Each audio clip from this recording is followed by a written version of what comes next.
네, 오늘 출애굽기 강의 119탄 제목은 회막의 영광입니다.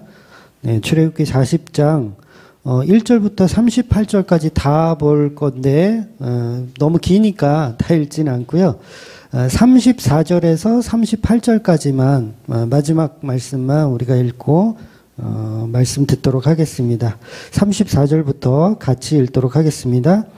구름이 회막에 덮이고 여호와의 영광이 성막에 충만하매 모세가 회막에 들어갈 수 없었으니 이는 구름이 회막 위에 덮이고 여호와의 영광이 성막에 충만함이었으며 구름이 성막 위에서 떠오를 때에는 이스라엘 자손이 그 모든 행진하는 길에 앞으로 나아갔고 구름이 떠오르지 않을 때에는 떠오르는 날까지 나아가지 아니하였으며 낮에는 여호와의 구름이 성막 위에 있고 밤에는 불이 그 구름 가운데 있음을 이스라엘의 온 족속이 그 모든 행진하는 길에서 그들의 눈으로 보았더라. 아멘. 네, 오늘은 이제 출애굽기 강해를 이제 완결하는 날입니다. 오늘까지 이제 출애굽기 강해는 끝내고요. 다음 주부터는 이제 말라기 강해를 이제 시작을 할 거예요. 그러니까 말라기는 참 개인적으로는 구약 성경 중에서 가장 오해를 많이 하고 있는 책이 아닐까 저 그렇게 생각을 하거든요. 그러니까 잘못된 성경 해석을 정말 많이 하는 책이 말라기가 아닌가 싶어요. 그래서 하나님을 돈에 환장하신 분으로 만들어 놓은 책인 것 같아요. 그래서 그런 잘못된 점들을 조금 바로 잡고 나서 레위기를 좀 보면 좋겠다는 생각이 들었어요.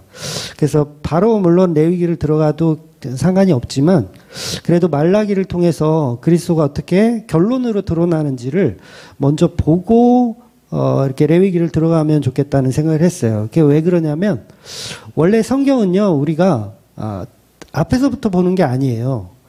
완성된 그때부터 사실은 밖에서 안으로 들어가는 개념이에요.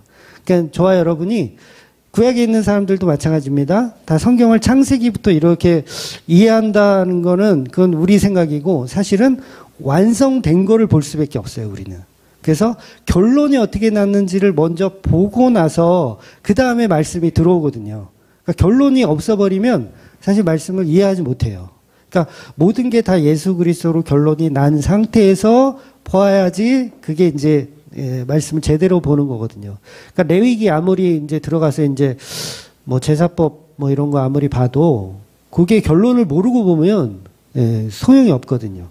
그래서 말라기라는 구약 성경의 마지막 책이 예수 그리스도를 어떻게 드러내고 있는지를 먼저 보고 나서 그 다음에 이제 레위기를 이렇게 들어가려고 합니다. 그래서 오늘은 출애굽기 이제 마지막 말씀을 이제 나누도록 하겠습니다. 그러니까 오전에도 이제 이 부분을 똑같이 이제 말씀을 드렸지만 너무도 중요한 부분이기 때문에 다시 한번 말씀을 드릴 거예요. 그러니까 모세가 말씀을 가지고 시내산에서 이제 내려오죠. 그 말씀이 뭐였냐면 십계명을 갖고 있었고요. 각종 제사법 그런 거를 갖고 있고 도덕법, 그다음에 절기들, 안식일, 뭐 각종 율법들을 갖고 내려오는 거예요. 결정적으로는 성막을 만드는 법을 또 가지고 내려오는 거죠. 즉 모든 율법을 다 가지고 내려오는 모세를 표현하고 있는 거예요. 그런데 그 모든 율법은 바로 예수 그리스도였다는 거죠. 그래서 십계명의 두 돌판만 그냥 덩그러니 들고 내려오는 게 아니라 예수님에 관한 모든 말씀을 가지고 내려오더라는 거예요. 그래서 오전에 이걸 뭐라 그랬어요? 특별계시라 그랬죠. 특별계시를 모세가 갖고 내려오는 거예요. 그런데 특별계시란 요한계시록에 보니까 예수 그리스도의 계시다라고 하니까 특별계시는 곧 예수 그리스도인 거예요. 그리고 그 특별계시는 곧 말씀인데 그 말씀은 하늘에서 계신 여호와 하나님이었는데 여호와 하나님은 말씀이에요. 그냥 어떤 뭐 형상론적으로 이렇게 하나님은 어떤 형상이 있는 것도 아니고 이름 자체도 없으세요. 나는 나다. 이게 하나님이거든요. 이름도 없고 형상도 없고 우리가 볼 수 있는 존재조차도 아니에요. 그러면 우리가 어떻게 믿어야 되냐면 말씀으로 믿어야 되는 거예요. 그래서 그 말씀이 육신되어서 이 땅에 오셨으니까 우리는 그 예수를 믿는 거예요. 그 예수를 믿는 게 이제 말씀을 믿었다라고 표현을 하는 겁니다. 그렇다면 이제 정말 중요한 것이 그럼 모세가 한아름 안고 갖고 내려오는 이게 전부 예수에 관한 이야기를 가지고 내려왔다라고 이걸 볼 줄 알아야 된다는 거죠. 이게 출애굽기의 결론이에요. 지난주에 결론이 이미 다 나온 거예요. 광채, 얼굴에 광채가 나는 그 모세, 바로 예수 그리스도를 표현하는 거예요. 피부에 양보했다가 아니라. 그러니까 40일을 금식했더니 안 먹고 안 마시고 피부에 다 양보해서 여기서 광채가 난 게 아니라 모든 건 빛으로 오신 예수를 표현하고 있는 대목이라는 거죠. 그래서 모세가 가지고 내려온 각종 제사법을 해석하면 뭐가 나와야 된다고요? 예수 그리스도가 나와야 돼요. 그러니까 안식일과 11조와 각종 절기들을 해석하면 예수 그리스도가 나와야 돼요. 또 성막을 해석하면 예수 그리스도가 당연히 나와야 돼요. 그래서 시내산에서 예수라는 결론을 가지고 내려고 오는 거예요. 근데 그걸 보지 못하면 의미가 없죠. 우리 말씀을 우리 계속 볼게요. 요한복음 5장 39절. 오전에도 똑같은 말씀 봤어요. 너희가 성경에서 영생을 얻은 줄 생각하고 성경을 연구하거니와 이 성경이 곧 내게 대하여 증언하는 것이라. 46절. 모세를 믿었더라면 또 나를 믿었으리니 이는 그가 내게 대하여 기록하였습니다. 그러니까 예수님이 직접 설명해 주신 거예요. 그래서 모세의 얼굴에 빛이 나고 말씀을 받아온다는 것은 결국 모세를 통해서 예수 그리스도가 말씀이 육신되어 오심을 그대로 표현하고 있는 게 출애굽기의 결론이라는 거예요. 그래서 오늘 본문은 이제 마지막 장이죠. 이제 40장인데 성막을 다 만들어 놓고 각종 이제 성구와 제사장의 옷도 만들어 놓고 성막이 완성이 됐어요. 그리고 모세가 최종적으로 이제 확인을 하죠. 그리고 나서 확인을 해서 모세가 이제 이렇게 표현하는 거예요. 모세에게 명령하신 대로 되니라라고 표현하는 거예요. 그래서 이 표현은 창세기에서도 하나님이 무엇을 만들어 놓고 이렇게 날짜별로 만들어 놓고 하나님 보시기에 좋았더라 하시잖아요. 빛을 만들고 그 빛이 하나님 보시기에 좋았더라.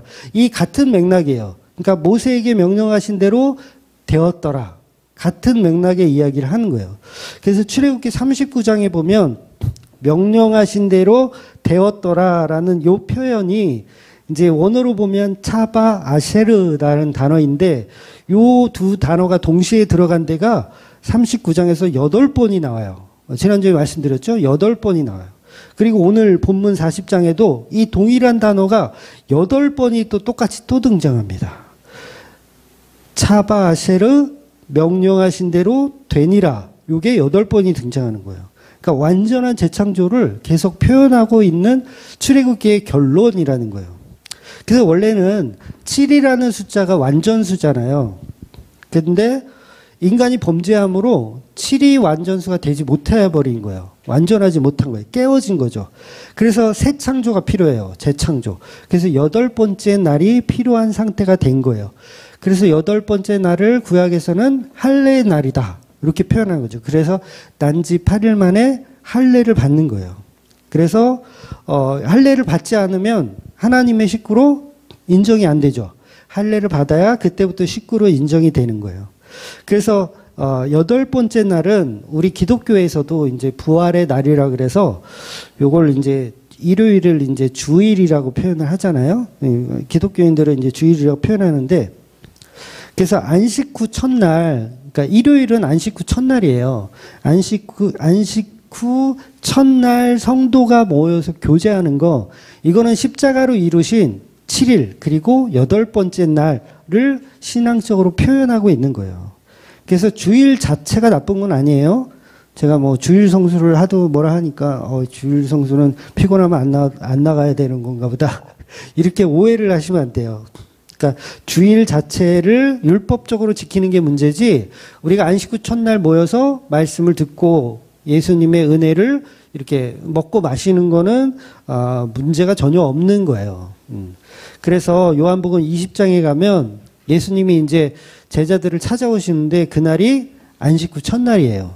그러니까 안식 후 첫날 제자들이 이제 문을 다 잠그고 유대인들이 무서워 벌벌 떨며 문을 다 잠그고 있다가 예수님이 문을 잠갔는데도 불구하고 그 안에 쓱 들어오시잖아요. 그러니까 안식 후 첫날 부활하신 그 몸이 쑥 들어오시는 거예요. 어디 가운데? 교회로 들어오시는 거예요. 요걸 재창조라고 하는 거예요. 그래서 절망으로 깨어진 그 7일이 안식이 이제 깨어진 것이 이제 다시 8번째 날, 새로운 날로 이루어지는 그런 의미가 있는 거죠. 그래서 부활하신 예수님이 토요일 날 오지 않으시고 이제 일요일, 그때 하나님의 임재가 일어나는 거죠. 그래서 십자가로 다시 만든 주일이라고 이제 표현을 하는 거예요. 기독교에서. 다시 만든 주일. 그래서 실제로 안식일은 토요일이지만 개신교들은 토요일을 안식일로 지키는 게 아니라 이제 주일을 안식일처럼 지키는 거죠. 이제 그 자체는 문제가 아닌데 그거를 이제 딱 여전히 율법으로 지키는 게 이제 문제라는 거죠. 그래서 오늘 본문에 이제 구름이 성막 안에 덮였다고 이제 표현을 하고 있어요. 다 만들어 놨더니 성막 안에 구름이 덮여요. 그러니까 이건 뭘 뜻해요? 말 그대로 주의 날인 거예요. 이제 8번째 날이 이제 시작됐다라는 의미를 표현하는 거예요. 그래서 하나님은 항상 어디에 숨어 계셨냐면 빽빽한 구름 사이로 숨었다는 표현이 좀 죄송한데 우리는 인간이니까 그렇게 보자고요. 하나님은 빽빽한 구름 사이에 숨어 계셨는데 이제 그 구름이 어떻게 해요? 어디로 내려왔어요? 성막 안에, 회막 안으로 밑으로 내려온 거예요. 땅으로 내려왔어요. 빽빽한 구름으로 하나님의 실체가 이제 밑으로 내려오신 거예요. 말 그대로 이거는 예수님 표현하는 거죠. 그러니까 말씀이 육신되어 오신 그 예수. 하늘의 영광을 버리고 이 땅으로 내려오신. 그래서 빽빽한 구름이 산 위에 있어야 되는데 신의 산에 있어야 되는데 그게 성막으로 내려오는 거예요. 그래서 하나님과 인간을 이제 이어주는 만남의 장소가 돼버린 거죠. 그래서 여기서는 성막이라는 표현을 안 하고요. 회막이라는 표현을 해요. 만나주시는 막이다 라고 해서 회막이라는 표현을 하는 거예요. 성경이 일부러 그렇게 표현하는 겁니다. 이제 성막을 지었더니 이게 회막이 되었더라. 이거 너무 은혜롭죠. 성막을 만들었더니 회막이 되었더라. 우리가 성전을 만들었더니 거기가 회막이 되었더라. 이렇게 돼. 우리가 교회를 만들었더니 여기가 회막이 되더라. 이런 거예요. 그래서 그 언약의 회복으로 빽빽한 구름이 내려왔다라는 표현을 하는 거죠. 그래서 이것이 바로 예수 그리스도의 영광이다라고 표현하는 거예요. 그래서 지난 2년간 우리가 성막을 봤지만 예수님의 몸을 상징한다고 말씀드렸어요. 성막은 전부다. 그래서 예수님의 몸을 통해서 우리가 하나님을 만나는 거예요. 거기가 회막이죠. 그러니까 예수님의 몸을 통해서 우리가 하나님을 만나는 거. 그래서 요한복음 12장 말씀처럼 예수를 본 사람이 하나님을 본 것이다 라고 표현하는 거예요. 예수를 믿으면 하나님을 믿은 것이다. 그러니까 빌립보서 2장 6절 말씀처럼 예수님은 근본 하나님과 동일한 분인데 삼위일격의 동일한 하나님인데 그 성막의 완성으로 인해서 하나님의 임재는 곧 예수님의 임재가 되는 거죠. 그래서 예수님의 희생, 십자가의 희생으로 이루어진 회막을 고스란히 담아내고 있는 게 오늘 본문의 말씀인 거예요. 그래서 성막의 영광으로 출애굽기가 결론이 나는 거예요. 그 성막이 영광스럽게 되었다. 바로 예수님이 영광스럽게 되었다. 예수님을 통해서 우리가 하나님을 만나더라. 이렇게 되는 거예요. 그래서 예수님이 재림하실 때는 뭘 타고 오세요? 군두운을 타고 오나요? 군두운, 손오공처럼 이렇게 군두운을 딱 타고 그런 의미가 아니라 예수님이 곧 하나님이다. 그 얘기를 하시는 거예요. 그러니까 땅에 있을 때, 예수님 땅에 계실 때 부활하신 예수님 봐도 이분이 여호와인지 알아먹기가 어렵잖아요. 하나님의 아들도 살아날 수 있는 거고 또 하나님의 선지자도 살아날 수 있는 거고 죽은 자도 살리는 경험을 했잖아요. 그러니까 그 정도 수준으로 이해할 수 있는 거예요. 그런데 예수님은 내가 재림할 때는 구름을 타고 오겠다. 그 얘기는 뭐예요? 내가 여호와 하나님과 동일하다라는 얘기를 하는 거예요. 왜? 신의 산에 있어야 할 그 하나님의 구름이 예수님 타고 오신대요, 그걸. 그러면 하나님의 여호와 하나님의 그 동일한 모습으로 오신다는 거예요. 예수님 다시 오실 때는요, 우리 인간의 그 인자의 모습으로 오는 게 아니에요. 완전한 하나님의 모습으로 오시는 거예요. 그래서 그걸 심판의 날이다, 이렇게 표현하는 거예요. 그래서 십자가에 죽은 예수님이 부활하신 이후에도 이제 막 부활했어. 부활을 딱 하고 이제 막 로마를 막 박살내고 막 이렇게 그런 게 아니라 제자들하고 그냥 조촐하게 고기나 구워 먹으면서 이게 여전히 보잘것없는 분으로 계셨잖아요. 부활하신 이후에도. 막 로마 병정 막 내 팬티 누가 훔쳐갔어. 이렇게 안 하셨잖아요. 그러니까 여전히 보잘것없는. 그러나 재림하실 때는 만군의 여호와의 모습으로 구름을 타고 온다는 거예요.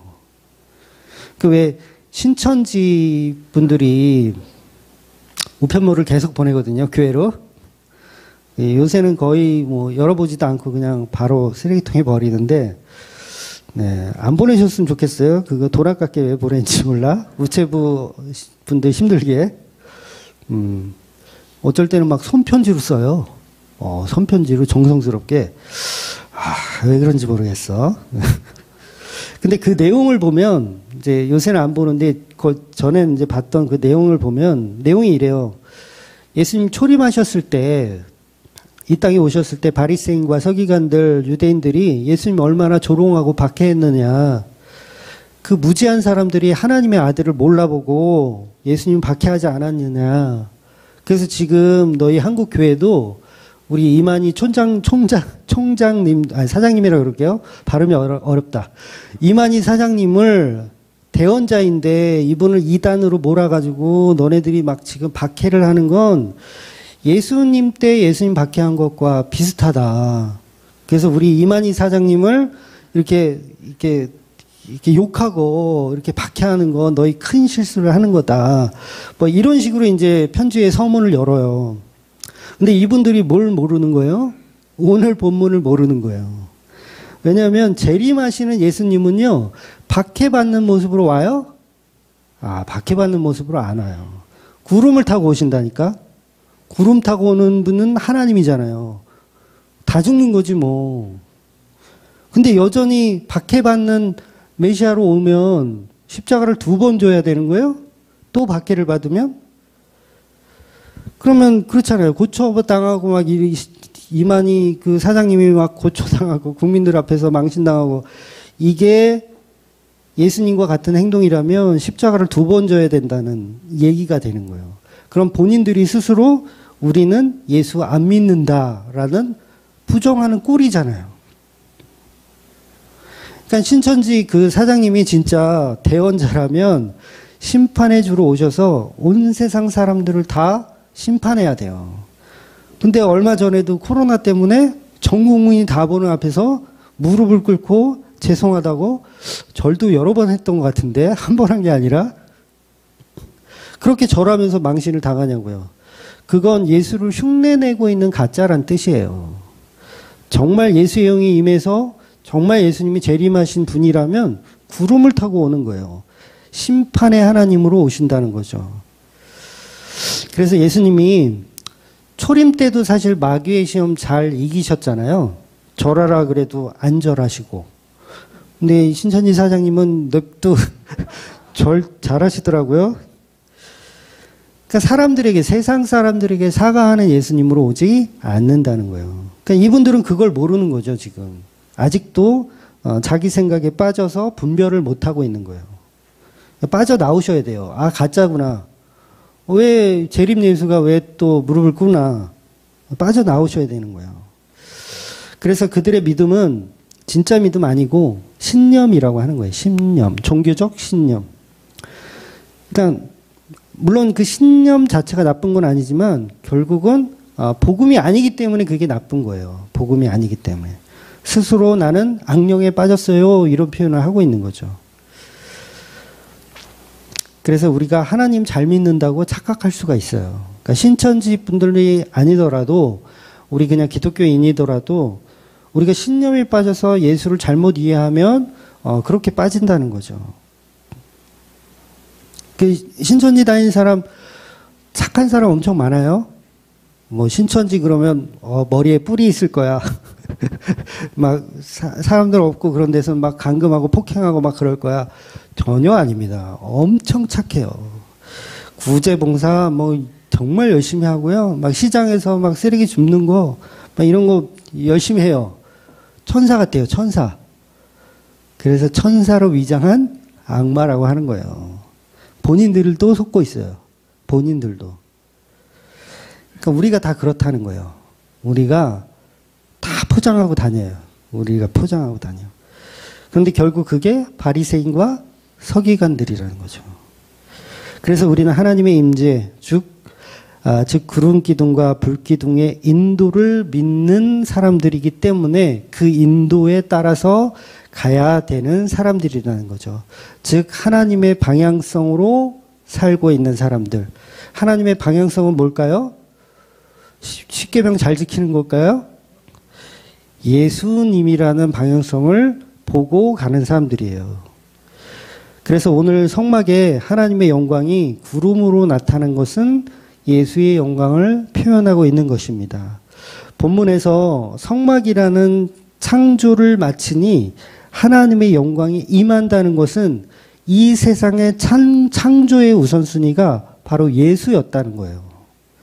천지 창조를 한 이유, 인간 창조가 목적이 아니에요. 우리가 잘못 오해하는 건데 인간 구원이 목적이 아니에요. 천지 창조를 했을 때 목적은 뭐냐면 그 아들 예수를 영화롭게 하기 위해서 하나님이 만든 공동체가 창조인 거예요. 그러니까 이사야서를 한번 보겠습니다. 이사야서 43장 7절 내 이름으로 불려지는 모든 자 곧 내가 내 영광을 위하여 창조한 자를 오게 하라. 그를 내가 지었고 그를 내가 만들었느니라. 그러니까 창조 자체가 인간을 위한 게 아니라 처음부터 하나님이 하나님을 위한, 성부, 성자, 성령이 서로가 서로에게 영광을 돌리기 위해서 만드는 게 천지 창조예요. 그런데 우리는 그 천지 창조를 다 우리를 위한 걸로 만들어 놨잖아요. 이게 뭐예요? 죄의 속성이에요. 죄의 속성. 나에게 가치를 부여하는 거. 오전에도 말씀드렸죠? 안 싸우는 방법. 바라는 게 없으면 된다. 바라는 게 없으면 싸울 일이 없다. 그래서 하나님께 바라는 게 없으면 하나님께 대들 일도 없다예요. 그래서 성경이 우리한테 너는 티끌이다, 먼지다, 너는 아무것도 아니다 라고 얘기하는 거예요. 그걸 믿는 사람은 하나님께 대든다 안 대든다? 대들 수가 없죠. 대든다는 건 나는 티끌이 아니라고 부정하고 있는 거예요. 나는 아무것도가 아니가 나는 뭔가 좀 있다라고 생각하는 거예요. 그래서 그 영광은 우리가 하나님께 드릴 것은 아무것도 없습니다. 오직 그 은혜만의 그 은혜 주심에 감사할 뿐입니다. 라고 가는 거예요. 그래서 우리가 인간의 가치를 버려야 되는데 그 가치를 버리기가 힘들잖아요. 결국은 하나님 앞에 우리가 피조물임을 계속해서 자각을 해야 돼요. 아, 나는 피조물이구나. 근데 조금만 칭찬하면 막 좋아가지고 그냥. 우리가 아무리 저기 한 권사님한테 권사님 요리를 너무 잘하세요. 왜 이렇게 맛있어요. 막 요런 칭찬하고 이게 칭찬 아무리 해도 감흥이 없어요. 그런가 보다 하는데 백종원 씨가 만약에 왔다. 우리 교회에. 백종원 씨 아시죠? 그 요리 전문가. 백종원 씨가 와서 먹어보더니 권사님 이거 어떻게 만들었어요? 막 그러면서 막 칭찬을 해. 그럼 뭐예요? 그게? 칭찬이 되죠? 그게 칭찬이 되는 거예요. 그래서 영광은 우리가 돌리는 게 아니라 우리는 백종원 같은 능력이 없잖아요. 요리하는 능력이 없잖아요. 그래서 우리가 아무리 하나님을 칭찬하려고 해도 칭찬이 된다 안 된다? 안 되는 거예요. 그럼 어떻게 해야 돼요? 하나님끼리 성부, 성자, 성령이 서로가 서로에게 영광을 돌리는 거예요. 그래야만 이게 영광이 되는 거예요. 그래서 우리는 그 영광 가운데 참여하는 거죠. 슬쩍 끼어드는 거죠.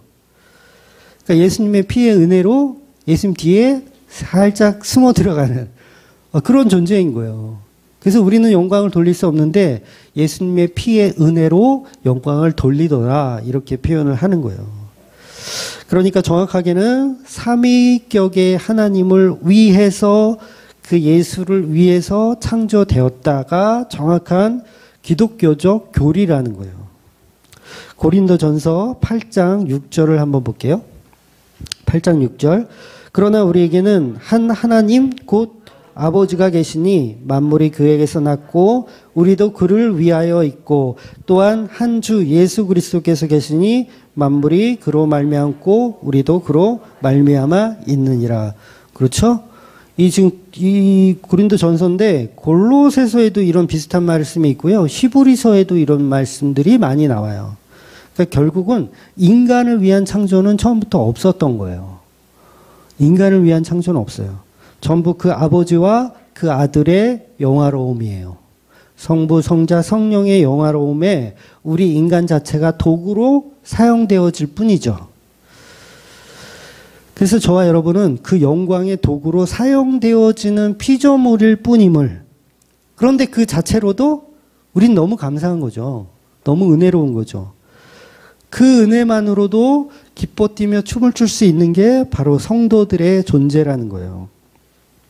그래서 낮에는 불기둥으로 밤에는 구름기둥으로 우리를 인도하시는데 이 기둥은 두 개가 있는 게 아니에요. 보통 이제 두 개라고 생각하시는데 구름기둥 속에 불기둥이 있는 거예요. 그래서 낮에는 구름기둥으로 보이고 밤에는 불기둥으로 보이는 거예요.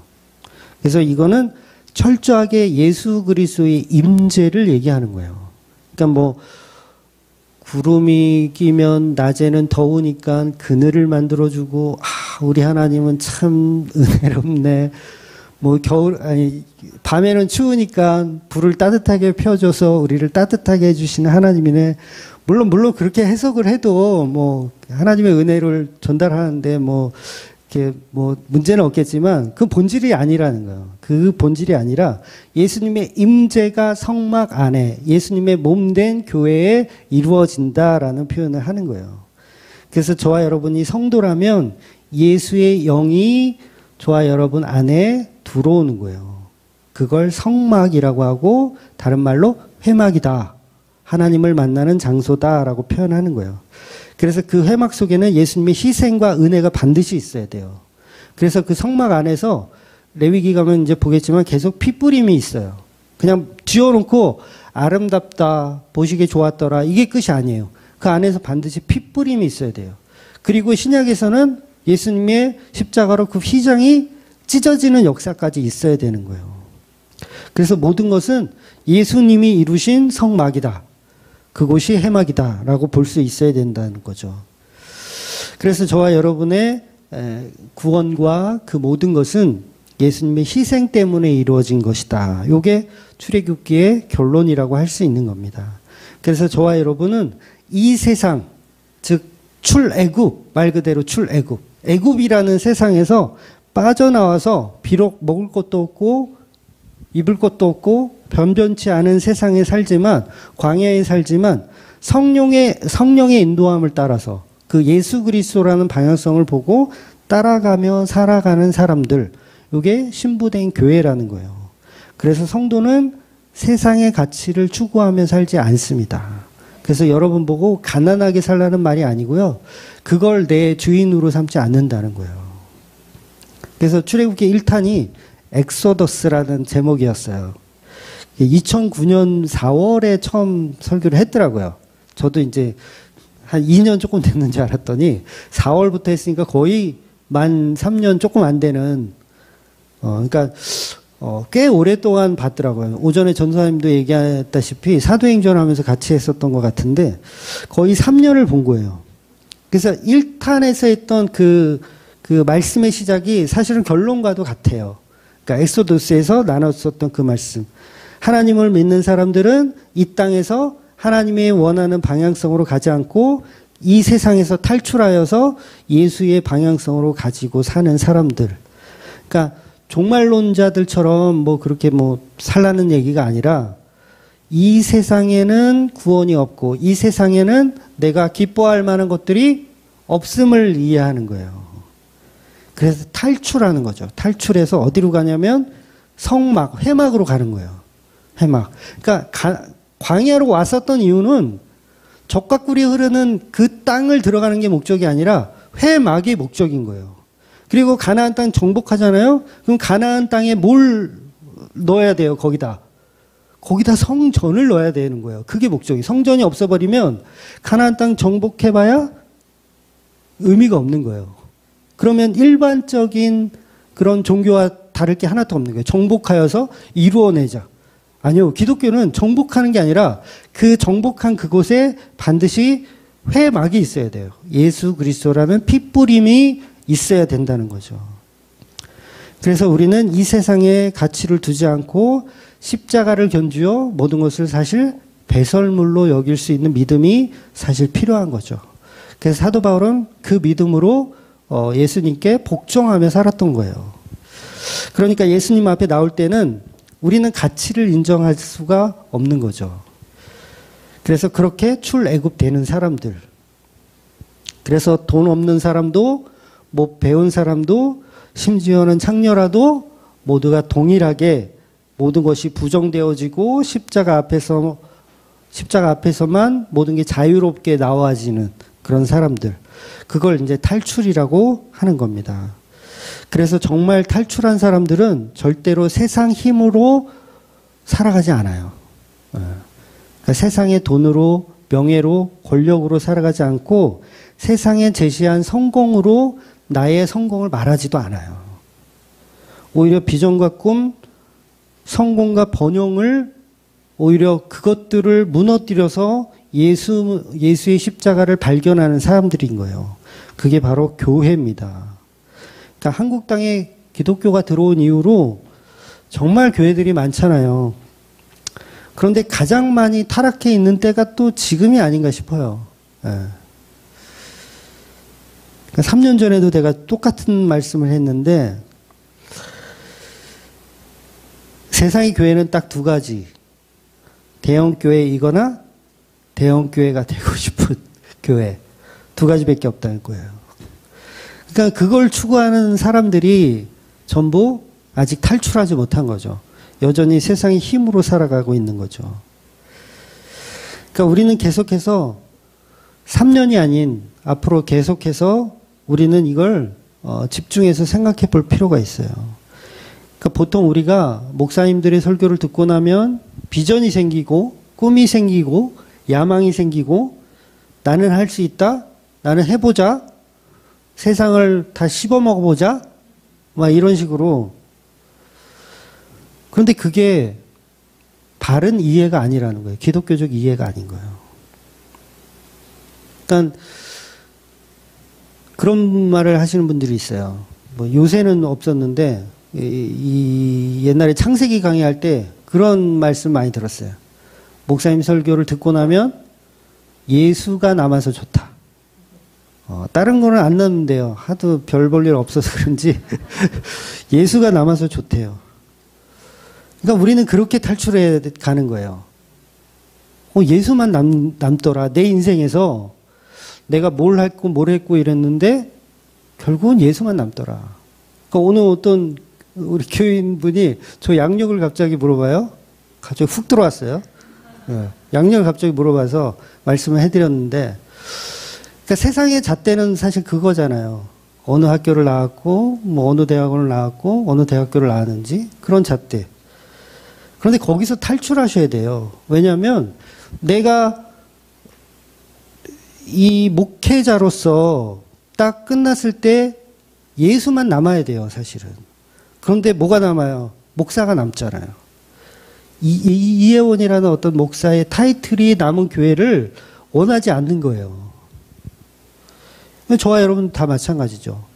여러분의 인생에, 여러분이 인생에 막을 내릴 때, 나의 수고와 나의 모든 것이 남는다면, 그거는 신앙생활을 잘못한 거예요. 오히려 야곱의 고백처럼, 주여 나는 험한 인생을 살았습니다. 험악한 인생을 살았습니다. 남는 거는 하나님이 주신 그 은혜밖에 없습니다. 이렇게 가야 된다는 거예요. 그래서 목사가 드러나거나 교회가 드러나게 되면 오히려 그건 실패한 목회가 되더라는 거죠. 그래서 대형교회이거나 대형교회가 되고 싶은 교회가 되어서는 안 되고 오로지 우리는 예수만 드러나는 교회가 되어야 한다는 겁니다. 즉 세상에 속하지 않은 교회. 성도의 숫자에 연연하지 않고 또 오늘 또 찬양 가사가 또 그런 쪽이었어요. 예, 좋았어요. 결국 성도의 어떤 그게 드러나지 않고 예수만 드러나는 오직 교회 중심으로 예수 그리스도가 표현되어지는 그게 비전과 목적이 되어야 한다는 거죠. 그게 탈출한 교회들입니다. 세상으로부터 탈출한 교회들. 그래서 세상이 주는 힘을 빼야 돼요, 우리는. 사실 빼야 돼요. 근데 빼기가 쉽지 않죠. 그래서 예수님이 우리의 주인입니다. 예수님만 나의 주인입니다. 종이 재산 있어요? 종은 재산 없어요. 주인 거예요. 모든 게 다. 종이 부와 명예가 있습니까? 없어요. 다 주인 거예요. 종에게 권력이 있어요? 없어요. 다 주인 거예요. 주인이 너 나가 그러면 아무것도 없는 거예요. 그동안 있었던 권력, 뭐 돈 아무리 있었어도 주인이 너 나가 그러면 아무것도 없는 거예요. 오늘 해고되면 도루묵일 사람들이 뭘 그렇게 쌓고 쌓아서 자기의 권력과 자기의 이름과 자기의 것을 자꾸 이렇게 드러내려고 하냐고요. 오늘 밤에 데려가시면 아무것도 아닌데. 그래서 우리가 떠난 자리에 그분은 정말 예수를 알려주신 분이지. 그분이 정말 예수를 남긴 분이지. 이게 돼야지 인간의 어떤 업적이 남아서는 안 된다는 겁니다. 나 돌아가시려고 그러나? 나 내일 돌아가시는 거 아니야?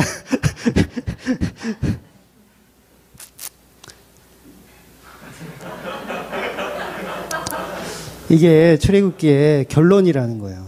출애굽기 결론. 결국은 뭐 출애굽 못 하잖아요. 모세도 사실 이렇게 결론 내는 거잖아요. 여호수아가 드러나서는 안 되고 예수가 드러나야 된다. 이렇게 결론. 결국 우리는 이 세상에 탈출해서 예수로 귀속되는 그 과정. 이 과정이 고통스러워요. 고통스럽지 않다는 게 아니에요. 고통스러워요. 왜 늘 우리는 내 뜻이 기각당해야 되고 내 뜻을 펼 수가 없어요. 대형교회 만들어주세요. 대형교회 되고 싶은 교회가 되고 싶어요. 이게 항상 기각되어져야 된다는 거예요. 그래서 고통스러울 수밖에 없지만 근데 세상이 줄 수 없는 은혜와 평안이 그 안에 존재하더라는 거예요. 성도 몇 명 없어도 정말 설교를 서로 주거니 받거니 은혜가 될 수 있는 성도가 한 명이라도 있다면 저는 그분은 성공한 목회를 하셨다고 생각해요. 결국 그 안에 어마어마한 평안이 있어요.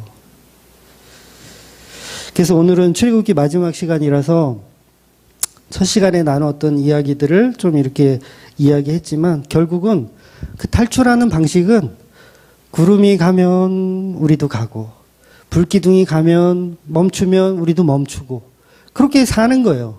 그러니까 예수라는 방향성을 가지고 살면 돼요. 세상에서 성공하는 거요? 못해도 돼요. 잘 못 살아도 돼요. 조금 가난해도 돼요. 아무 상관, 병이요? 좀 아파도 돼요. 다 상관없는 것들이에요. 결국은 우리가 어디를 보고 가느냐. 어디를 보고 가느냐. 예수 그리스도라는 우리의 고향. 우리의 고향은 예수예요. 예수로부터 창조되었다 표현하잖아요. 예수로부터 창조됐다. 그럼 우리의 고향은 예수죠. 그 예수님을 따라가는 거예요. 세상의 부질없는 가치가 아니고 그건 아니라고 단호하게 이야기하고 십자가 앞으로 그 은혜 앞으로만 따라가서 탈출의 삶을 살아내시는 저와 여러분이 되시기를 주의 이름으로 축원드리겠습니다. 아멘. 기도하겠습니다.